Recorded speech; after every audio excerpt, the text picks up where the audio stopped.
Welcome back to my channel Mrinmoyee. আজকে আমার খুবই মন খারাপ লাগছিল, তাই চলে গেলাম ঢাকেশ্বরী জাতীয় মন্দিরে। এই মন্দিরে সাধারণত আমার খুবই কম যাওয়া হয়, কিন্তু কালকে প্রেজেন্টেশন তো মাথা কাজ করতেছিল না, তাই বিকেলে চলে গেলাম মন্দিরে।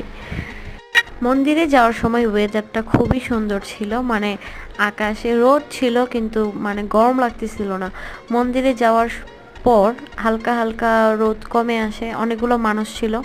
এর মধ্যে ইন্টারেস্টিং একটা বিষয় হচ্ছে, গিয়ে দেখলাম একটা কাপলের বিয়ে হচ্ছে।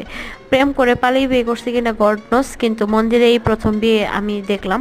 এর আগেও শুনেছি যে ঢাকেশ্বরী জাতীয় মন্দিরে বিয়ের অনুষ্ঠান করা হয় এবং খাওয়ানোও হয়, আমিষও খাওয়ানো হয়। আপনারা কোনো রকমের অনুষ্ঠান করতে তাহলে মন্দির কমিটির সাথে যোগাযোগ করে অনুষ্ঠান করতে পারেন। অনেকে আবার ঢাকায় এসে থাকার জায়গাও পান না, সেক্ষেত্রে অফিসে যোগাযোগ করে থাকার ব্যবস্থা করে নিতে পারেন। আমি যতটুকু জানি এক রাত যদি থাকেন তাহলে 1000 টাকা নেবে।